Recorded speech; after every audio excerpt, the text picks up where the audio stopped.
9 गोलियां सीधे कनपट्टी में उतार दी गई, कमर पर, सीने पर छलनी कर दिया अतीक को, और अशरफ को भी लगी 5 गोलियां।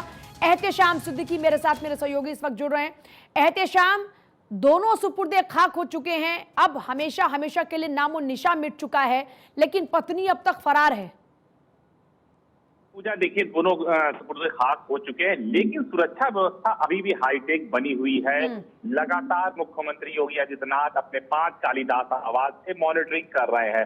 प्रयागराज में जो इनपुट मिले हैं कि अभी वहां 2 दिन और भी इंटरनेट सेवाओं को बंद रखना चाहिए, जिसके मद्देनजर कल वहां के कलेक्टर ने प्रमुख सचिव गृह को यह पत्र लिखा था कि कभी भी कोई भी बल्क मैसेज में कोई भी हालात यहाँ खराब हो सकते हैं। ऐसे में हम 2 दिनों के लिए इंटरनेट सेवाओं को बाधित रख रहे हैं। साथ में पूरे प्रदेश में धारा 144 लगी हुई है, हर जगह अफसर ग्राउंड जीरो पर उतरे हुए हैं। और हम आपको बता दें, क्योंकि आज नामांकन भी हो रहा है, तमाम जिलों में बीजेपी के प्रत्याशियों का नामांकन है, लखनऊ में भी नामांकन है। ऐसे में निकाय चुनाव को लेकर, हाँ, निकाय चुनाव, ऐसे में सुरक्षा व्यवस्था को चाक चौबंद बना दिया गया है। कार्यक्रम रद्द करने की एक और वजह है कि निकाय चुनाव भी है, ऐसे में आचार संहिता लगी है तो सार्वजनिक कार्यक्रम अपने आप रद्द माने जाते हैं। लेकिन प्रदेश में इतनी बड़ी घटना घटी है अतीक और उसके भाई के अशरफ की, ऐसे में सबसे इंपॉर्टेंट रोल होता है लॉ एंड ऑर्डर को बेहतर बनाए रखना। लॉ एंड ऑर्डर को बेहतर बनाने के लिए लगातार मुख्यमंत्री योगी आदित्यनाथ अपना पूरा दफ्तर 5KD से ही चला रहे हैं। जिन अफसरों को जरूरत हो रही वो अपने आप बुला रहे हैं, फीडबैक ले रहे हैं, साथ ही प्रदेश की तमाम जगहों पर वो खुद मॉनिटरिंग कर रहे हैं। साथ ही एज ए मुख्यमंत्री होने के नाते वो ये भी देख रहे हैं कि तमाम जो आज नामांकन का आखिरी दिन है पहले चरण का, उसमें उनके प्रत्याशियों कहीं कोई दिक्कत ना हो। संगठन से एक जुलूस भी निकलेगा। तो यूपी को जो हाई अलर्ट किया गया, इसको लेकर आपसे और जानकारी लेंगे, लेकिन इस बीच सीएम योगी की सुरक्षा को लेकर बड़ी खबर आ रही है। सीएम योगी की सुरक्षा बढ़ेगी, जानकारी सूत्रों से यूपी के बाहर और ज्यादा सुरक्षा में रहेंगे सीएम योगी आदित्यनाथ। सीएम की सुरक्षा का रिव्यू किया गया और सीएम के पास फिलहाल Z+ सिक्योरिटी है, लेकिन अब इसमें भी इजाफा किया जाएगा। सीएम की सुरक्षा का रिव्यू किया गया है।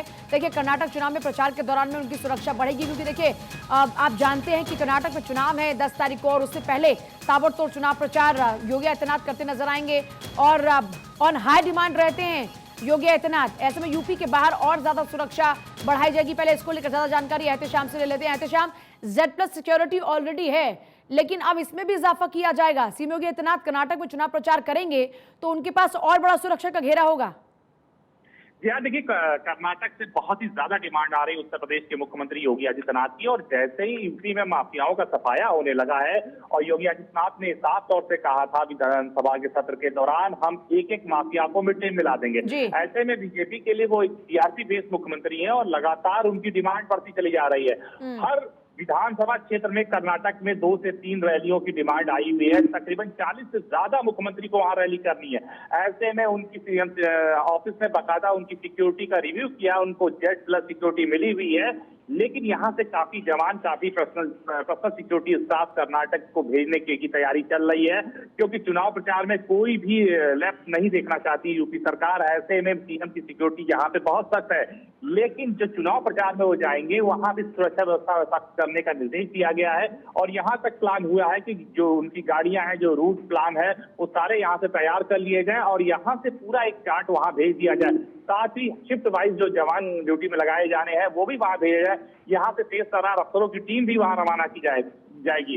साथ ही ये देखने को मिलेगा कि जो करना वो रोड शो करेंगे, रैलियां करेंगे, उनके आसपास वहां की सरकार या वहां का चुनाव आयोग की जो तरफ से जो सुरक्षा व्यवस्था रहेगी, उसके साथ साथ यूपी की तरफ से भी काफी जवान और काफी अधिकारी वहां मुस्तैद किए जाएंगे। तो आपकी जो उनकी सुरक्षा व्यवस्था रहेगी चुनाव प्रचार में, वो काफी चाक चौबंद रहेगी, उनके आसपास भी कोई भटक नहीं पाएगा। जी, ये तो बिल्कुल तय है। ऑन हाई डिमांड रहते योगी आदित्यनाथ चुनाव प्रचार के लिए, ये भी सर्वज्ञात है, क्योंकि तमाम हमने देखा विधानसभा चुनाव में तमाम राज्यों के अंदर उनकी खूब डिमांड रही है। लेकिन अब वापस लौटते हैं अतीक के मामले को लेकर। अतीक के मामले को लेकर मैं ये जानना आपसे चाह रही हूं कि क्या अतीक मामले के कारण यूपी इस वक्त हाई अलर्ट पर है, और अगर है तो उसकी क्या वजह है, क्या इनपुट्स हैं, और दूसरा ये वजह है निकाय चुनाव जिसके कारण से यूपी को और हाई अलर्ट पर किया जा रहा है, क्योंकि आमतौर पर चुनाव के दौरान में भी ऐसी अराजक तत्व होते हैं जो एक्टिव हो जाते हैं। देखिए, जो यूपी को हाई अलर्ट किया गया, धारा 144 लगाई, उसकी 3 सबसे बड़ी प्रमुख वजह है। पहली वजह है अतीक और अशरफ हत्याकांड है, क्योंकि अतीक वाकई में एक माफिया था और अब तक वो पुलिस से पता चला जा रहा था 100 से ज्यादा उस पर आपराधिक मामले एहतिशाम थे। आपके पास वापस लौट रहे ज्यादा जानकारी के लिए। अमित जी, अब मामला सुप्रीम कोर्ट पहुंच रहा है, याचिका दायर की गई है बकायदा, और इस याचिका के जरिए विशाल तिवारी ये मांग कर रहे हैं कि जो पूर्व सुप्रीम कोर्ट के जज हैं उनकी निगरानी में मामले की जांच होनी चाहिए। आप इस मामले को आगे किस दिशा में बढ़ता हुआ देख रहे हैं?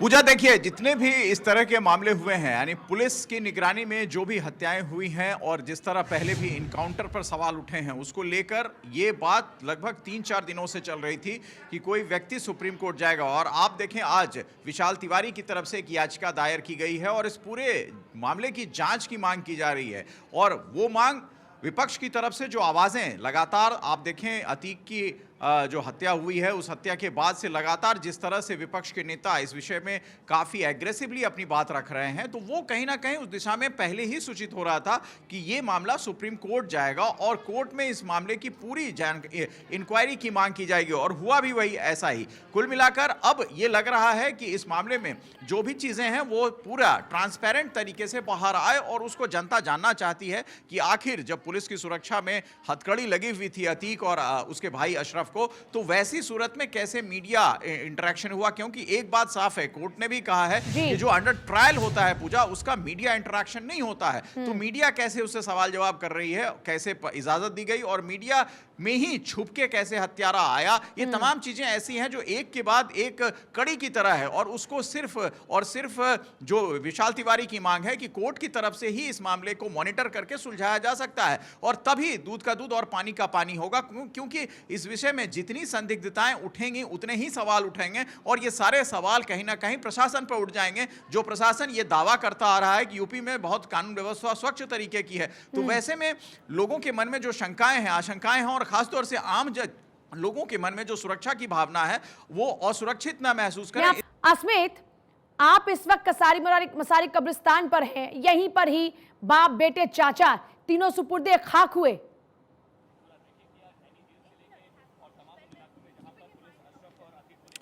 बिल्कुल पूजा, देखिए, इस वक्त कसारी मसारी कब्रिस्तान जहां पर कल ही सुपुर्दे खाक किया गया था अतीक और अशरफ के सबको, और ये देखिए वो जगह था जहां पर लगातार इस बात को लेकर के खबर आ रही थी कि काफ़ी संख्या में पुलिस बल की तैनाती की गई थी। और सीधी तस्वीरें इस वक्त हम आपको दिखाएंगे। ये जो है अतीक के शव का यहाँ पर जो है सुपुर्दे खाक यानी कि दहन जो है वो किया गया था और इसके ठीक बगल में देखिए अशरफ का शव। तो यहाँ पर कल जिस तरह की स्थिति बनी थी, ये भी कहा जा रहा था कि शाइस्ता प्रवीण जो है वो यहाँ पर पहुंच सकती है जनाजे में शामिल होने के लिए। और जो लोग जो कल नहीं पहुंच पाए थे जनाजे में, जिन्हें ये लग रहा था कि वो एक बार जाकर के अतीक और अशरफ के शव के जनाजे में शामिल हो, वैसे लोग नहीं पहुंच पा रहे थे, वैसे लोग अब पहुंच रहे हैं वो जनाजे में शामिल होने के लिए। आप लोगों को कल एंट्री नहीं मिली थी क्या? कल हम लोगों को फोर्सफुली यहाँ रोक दिया गया, यहाँ तक हम लोग आ गए थे, यहाँ तक आ गए थे, ज़बरदस्ती फोर्सफुली रोका गया। जब पूछने पे ये हुआ कि क्यों नहीं जाने, भाई हम लोग जाएंगे वहाँ उनके पीस के लिए दुआ करेंगे अल्लाह से, तो ये हुआ कि नहीं वहाँ शांति भंग हो जाएगी। तो कुछ लोग वहाँ खड़े तो उन लोगों ने ये भी कहा कि शांति वहाँ भंग नहीं हुई, जुडिशियल कस्टडी होती है उसका कोई मतलब होता है, जुडिशियल कस्टडी में सारे लोग मौजूद हैं वहाँ पे, उसे मार दिया जाता है, तो वहाँ पे शांति भंग होने की कोई बात नहीं। देखिए पूजा, शायद कल यही वजह था कि कल रास्ते में कई लोगों ने हमें भी रोका और ये पूछने की कोशिश की कि क्या आधार कार्ड्स वगैरह लेकर के क्या हम जनाजे में शामिल हो सकते हैं। ये अशद की वो देखिए किस तरह से जो है बिल्कुल उनके अतीक, बेटे अशरफ और अशद की वो तीनों का अगल बगल में सुपुर्दे शव खाक किया दफनाया गया गया है और सुपुर्दे खाक तीनों को अगल बगल में किया गया है। कसारी मसारी कब्रिस्तान में तीनों दफन हो चुके हैं। और उस बीच बड़ी खबर का रुख करेंगे सीधे। अतीक अशरफ की हत्या को लेकर अलर्ट पर इस वक्त एनआईए है। पटियाला हाउस में बिश्नोई की पेशी को लेकर अलर्ट। लॉरेंस बिश्नोई की पेशी को मीडिया से दूर रखने की कोशिश की जा रही है। इसके बाद सुरक्षा कारणों की वजह से एनआईए सतर्क है। देखिए जिस तरीके से पुलिस कस्टडी में अतीक अशरफ को गोली मार दी गई, उनको मौत के घाट उतार दिया गया, उसके बाद पुलिस पर सवाल तो दागे ही जा रहे हैं, पुलिस की सुरक्षा पर सवाल उठ रहे हैं। इस बीच अब क्योंकि लॉरेंस बिश्नोई को दिल्ली लाया जा रहा है, तो लॉरेंस बिश्नोई की भी पूरी सुरक्षा का ख्याल रखा जाएगा और सुरक्षा कारणों की वजह से एनआईए सतर्क है और लॉरेंस बिश्नोई की पेशी को मीडिया से दूर रखने की कोशिश की जाएगी। क्योंकि अतीक और अशरफ की जब हत्या हुई तो वो तीनों हत्यारे मीडिया कर्मी बनकर ही आए थे। और अमित जी मेरे साथ लगातार बने हुए हैं, अमित जी कैसे रुक करेंगे। अमित जी, अब लॉरेंस बिश्नोई को दिल्ली लाया जा रहा है, तो इस पूरे घटनाक्रम से जरूर ये कह लीजिए कि अब सतर्क होते हुए, कोई सबक लेते हुए ये कदम उठाया जा रहा है, मीडिया से ही अब दूरी बनाई जा रही है इस तरीके के मामलों में?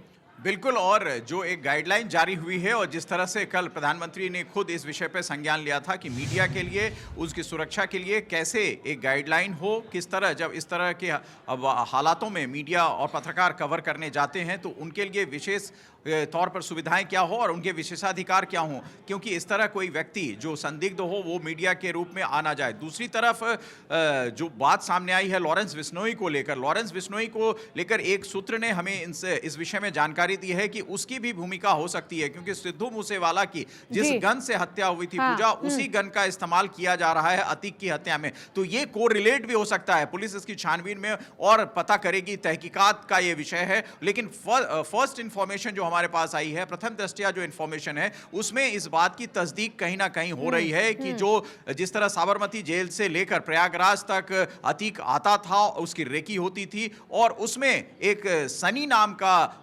आरोपी है जो लॉरेंस बिश्नोई गैंग से ताल्लुक रखता है, उसकी भी भूमिका पर सवाल खड़े हो रहे हैं। तो कुल मिलाकर जब ये तफ्तीश होगी पूरी विस्तृत तौर पर, पुलिस इस विषय में जांच करेगी, यूपी एसटीएफ जांच करेगी और जो मांग न्यायालय की तरफ से की जा रही है, अगर वो न्यायालय की इसमें का हस्तक्षेप होता है तो जाहिर सी बात है ये सारी परतें खुलेंगी कि आखिर कौन व्यक्ति था, किस संदिग्धता के आधार पर वो दबिश दे रहा था। जिसकी कीमत भी 6 से 7 लाख रुपए की है, वो गन इनके पास कहां से आई, ये सबसे बड़ा सवाल इस वक्त बना। आपके पास वापस लौटेंगे हुई, लेकिन इस बीच लगातार एहतेशाम सिद्दीकी भी बने हुए हैं। एहतेशाम, जानकारी ये है कि 5 KD मार्ग पर इस वक्त लगातार बैठकों का दौर चल रहा है और प्रशांत कुमार भी पहुंचे हैं, बाकायदा उनके हाथों में फाइल है।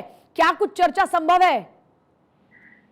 देखिए, मुख्यमंत्री अपने आवास से बैठकों का दौर कर रहे हैं। हाई लेवल मीटिंग सुबह होती है, उसी के मद्देनजर प्रशांत कुमार वहां पहुंचे हुए हैं। और हम आपको बता दें कि सुरक्षा का व्यू खुद मुख्यमंत्री योगी आदित्यनाथ करते हैं, क्योंकि उत्तर प्रदेश में कई वजह हैं जिसकी वजह से सुरक्षा की मॉनिटरिंग की जा रही है। एक तो सबसे बड़ी चीज है कि रमजान है और इसी हफ्ते में ईद का बड़ा त्योहार है। ऐसे पूरे प्रदेश में धारा 144 लगाकर शांति व्यवस्था बनाए रखना इनकी प्राथमिकता है। दूसरा, उत्तर प्रदेश में आचार संहिता लगी हुई है, नगर निकाय का चुनाव हो रहा है, नामांकन हो रहा है। ऐसे में तमाम पॉलिटिकल पार्टी और एहतेशाम, यूपी ने बड़े बड़े फैसलों का सामना भी शांतिपूर्ण तरीके से किया है योगी राज में। अब सवाल यह है कि क्या कोई कुछ बड़ा होने वाला है, योगी सरकार कोई बड़ा फैसला लेने वाली है इन तमाम मामलों को लेकर देखते हुए? जी हाँ, देखिए, कई मसलों पर फैसला आ सकता है, क्योंकि अभी कोई ऐलान तो नहीं होगा क्योंकि आचार संहिता लगी हुई है। लेकिन सुरक्षा व्यवस्था को लेकर और खास तौर से जो प्रयागराज में हत्या हुई है उसको लेकर लगातार मुख्यमंत्री चिंतित है, क्योंकि कहीं न कहीं सवालिया निशान उठता चला जा रहा है यूपी की पुलिस की। बहुत शुक्रिया आप सभी का चर्चा में शामिल होने के लिए और पूरी जानकारी देने के लिए।